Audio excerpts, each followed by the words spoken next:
السلام علیکم ورحمۃ اللہ وبرکاتہ۔ الحمدللہ رب العالمین والعاقبۃ للمتقین والصلاۃ والسلام علی نبیہ المرسلین، اما بعد فاعوذ باللہ من الشیطان الرجیم، بسم اللہ الرحمن الرحیم۔ سورہ البقرہ کی آیہ نمبر 24، اس کی ترجمہ اور تفسیر آج پڑھیں گے اور سمجھیں گے۔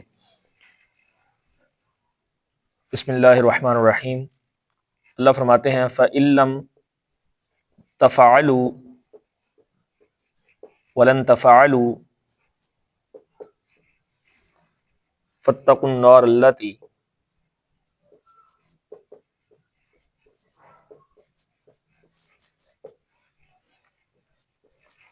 وَقُودُهَا النَّاسُ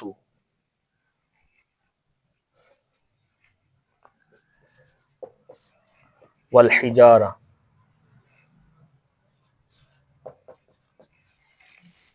أُعِدَّتْ لِلْكَافِرِينَ۔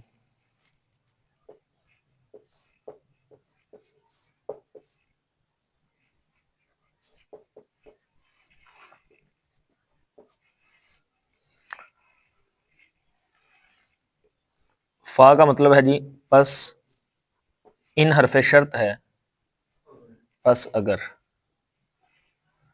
لم تفعلوا، لم جو ہے جب یہ فعل مضارع کی ابتدا میں آتا ہے تو اس کا ترجمہ ماضی میں لے جاتا ہے۔ مضارع ویسے حال اور مستقبل کو کہتے ہیں، لیکن گرامر کے اعتبار سے جب لم مضارع پر داخل ہوتا ہے تو ماضی میں اس کا معنی کیا جاتا ہے۔ لم تفعلوا، نہیں تم نے کیا، لم کا مطلب ہے نہیں، تفعلوا تم نے کیا، ولن تفعلوا اور ہرگز تم نہیں کرو گے۔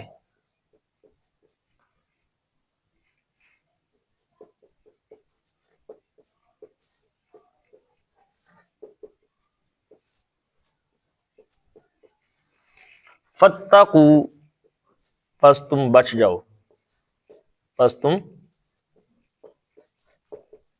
بچ جاؤ، النار اس آگ سے، اللاتی جو، وقودها اللاتی جس کا، وہ جس کا، وقود ایندھن کو کہتے ہیں، وہ جس کا ایندھن ہے، الناس لوگ یا انسان،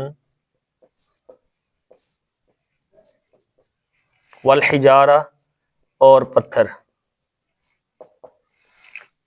اعدت تیار کی گئی ہے، للکافرین کافروں کے لیے۔ دوبارہ اس کا ترجمہ دیکھ لیں۔ فَإِن پس اگر، لم تفعلوا نہیں تم نے کیا، ولن تفعلوا اور ہرگز تم کبھی نہیں کرو گے، فَاتَّقُوا پس تم بچ جاؤ، النار اس آگ سے، اللاتی جو تیار، اللاتی وہ جو جس کا، وقودها ایندھن ہے، یہ جو ہا ہے نا اصل میں اس کا ترجمہ ہے جس کا، اللاتی وہ جو، وقودها جس کا ایندھن ہے، الناس لوگ، والحجارۃ اور پتھر، اعدت للکافرین تیار کی گئی ہے کافروں کے لیے۔ پیچھے 3 آیات جو ہم نے پڑھی ہیں رکوع سے لے کے آیت نمبر 21، 22 اور 23، ان تینوں آیات کے اندر توحید کا اثبات، شرک کی تردید، قرآن کی حقانیت، رسول پاک علیہ الصلوۃ والسلام کی رسالت، یہ موضوعات تھے، ان کو تسلیم کروانا۔ اب کہا کہ بعض آ جاؤ، پچھلی آیت میں کہا تھا کہ قرآن کے جیسی کوئی صورت لے کے آؤ، پچھلی جو آیت ہم نے پڑھی تھی، وَإِن كُنتُمْ فِي رَيْبٍ مِّمَّا نَزَّلْنَا عَلَىٰ عَبْدِنَا فَأْتُوا بِسُورَةٍ مِّن مِّثْلِهِ، فَأْتُوا بِسُورَةٍ مِّثْلِهِ، اس کے جیسی ایک صورت لے کے آؤ۔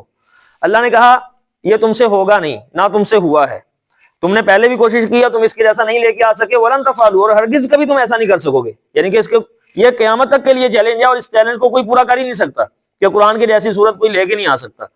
تو جب یہ ہوگا نہیں تو لہذا تسلیم کر لو کہ قرآن اللہ کی سچی کتاب ہے۔ فَاتَّقُوا پس تم بچ جاؤ، النار اس آگ سے، اللاتی وقودها الناس والحجارہ جس کا ایندھن انسان اور پتھر ہیں۔ اب یہاں پہ پہلا پوائنٹ تفسیر کے اعتبار سے یہ سمجھنے والا ہے، انسان اور پتھر۔ دنیاوی آگ جب اس کے وہ انسان کو لگتی ہے یا اس کے اندر پتھر پھینکا جاتا ہے، یا تو وہ بجھ جاتی ہے یا وہ مدم ہو جاتی ہے، کیونکہ اس کے جلانے کی قوت اور صلاحیت اتنی نہیں ہے۔ پتھر سے یا انسان سے وہ بجھ جاتی ہے، اس کی وہ حدت نہیں ہے اتنی کہ وہ انسان کو مکمل جلا سکے یا پتھروں کو مکمل جلا سکے، وہ یا مدم پڑ جائے گی یا بجھ جائے گی۔ لیکن جو جہنم کی آگ ہے وہ اس دنیا کی آگ سے حدت کے اعتبار سے، شدت کے اعتبار سے کئی گنا، 70 گنا زیادہ ہے۔ صحیح بخاری کے اندر 3249 نمبر 3249 نمبر پہ حدیث ہے، سیدنا ابو ہریرہ رضی اللہ عنہ سے مروی ہے، کتاب بادئ خلق الوحی کے اندر موجود ہے۔ اللہ کے رسول صلی اللہ علیہ وسلم نے ارشاد فرمایا کہ جہنم کی آگ کا 70واں حصہ ہے دنیا کی آگ، یعنی کہ جہنم کی آگ سے 70 گنا کم حدت اور شدت اور جلانا ہے دنیا کی آگ کا۔ تو جو اس سے 70 گنا، اور یہ پھر اس آگ کو ہم برداشت نہیں کر پاتے اپنے جسم کے اوپر، تو جو جہنم کی آگ اس سے 70 گنا زیادہ ہے۔ دنیا کی آگ کی حدت یہ ہے کہ یہ لکڑیوں کو جلاتی ہے، پتھروں کو جلانے کی صلاحیت نہیں رکھتی، جبکہ قیامت کی جہنم کی جو آگ ہے اس کی حدت یہ ہے کہ اس کا ایندھن، اصل میں کسی بھی چیز کی حدت اس کے ایندھن سے پتہ چلتی ہے، جبکہ جہنم کا ایندھن جو ہے وہ پتھر اور انسان ہے، تو یہاں سے بھی پتہ چلتا ہے کہ اس کی حدت کتنی ہے۔ اور دوسری بات، عدت للکافرین، یہ کافروں کے لیے تیار کی گئی ہے۔ اسی ضمن میں ایک اور بات جو ہے وہ یہ ہے کہ عبداللہ ابن عمر رضی اللہ عنہ اور حضرت عباس رضی اللہ عنہ سے مروی ہے، وہ فرماتے ہیں کہ اس آگ کے اندر کافروں کے بت جو ہیں وہ بھی جلیں گے۔ یہ جو والحجارہ ہے، حجارہ کے دو معنی ہیں، ایک معنی تو یہ ہے عبداللہ ابن عباس رضی اللہ عنہ سے مروی ہے کہ حجارہ سے مراد جو پتھر ہیں وہ گندک کے پتھر ہوں گے، گندک کے پتھر، یعنی کہ وہ تذابیت رکھنے والے، وہ مزید عذاب کو تیز کر دیں گے جہنم کے اندر۔ اور دوسرا ایک جو اس کا ہے وہ یہ ہے کہ یہ پتھر اصل میں کفار کے وہ بت جن کو وہ پوجتے ہیں، وہ بت بھی ساتھ میں جہنم کے اندر پھینکے جائیں گے۔ سورہ انبیاء کی آیت نمبر 98 اگر آپ پڑھیں، اللہ فرماتے ہیں انکم وما تعبدون من دون اللہ حسب جہنم، کفار کو مخاطب کر کے فرمایا انکم وما تعبدون من دون اللہ حسب جہنم، بے شک تم اور جن کی تم عبادت کرتے ہو اللہ کے سوا حسب جہنم، جہنم کا ایندھن ہوں گے، جہنم میں پھینکے جائیں گے۔ لہذا اس سے یہ بات بھی سمجھ آتی ہے کہ یہ جو حجارہ ہیں یہ یا تو گندک کے پتھر ہوں گے یا کفار کے بت ہوں گے پتھروں کے، اللہ تعالیٰ ان کو بھی جہنم میں ساتھ پھینکیں گے۔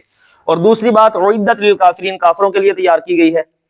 اس کا مطلب ہے جہنم اس وقت دنیا کے اندر انسانوں کے بنانے سے پہلے اللہ رب العزت نے جب یہ ساری مخلوقات بنائی ہیں، انسان بنائے ہیں، تو جہنم بھی بن چکی ہے اور جہنم بھی موجود ہے۔ اسی کے اوپر اتفاق ہے امت کا کہ جہنم اس وقت موجود ہے۔ کہاں پہ ہے؟ جہاں پہ اللہ رب العزت نے اس کو رکھا ہے وہاں پہ ہے، لیکن جہنم موجود ہے اور وہ لائی جائے گی قیامت کے دن، باقاعدہ اس کو زنجیروں کے ساتھ فرشتے کھینچ کے لائیں گے جب محشر کا میدان لگے گا۔ تو اعدت للکافرین، کافروں کے لیے تیار کی گئی ہے۔ دوسرا ایک نقطہ تو یہ ہے کہ جہنم اس وقت موجود ہے کیونکہ تیار کی گئی ہے، تو تیار تو ہو چکی ہے۔ اور دوسرا نقطہ اس کے اندر جو ہے، اس جملے کے اندر یہ ہے کہ اصل میں جہنم بنائی کافروں کے لیے گئی ہے، اس میں تیار کافروں کے لیے کی گئی ہے، حقیقی اس کے جو حقدار ہوں گے وہ کافر ہی ہوں گے، لیکن مومنوں کو پھینکا جائے گا سزا دینے کے لیے۔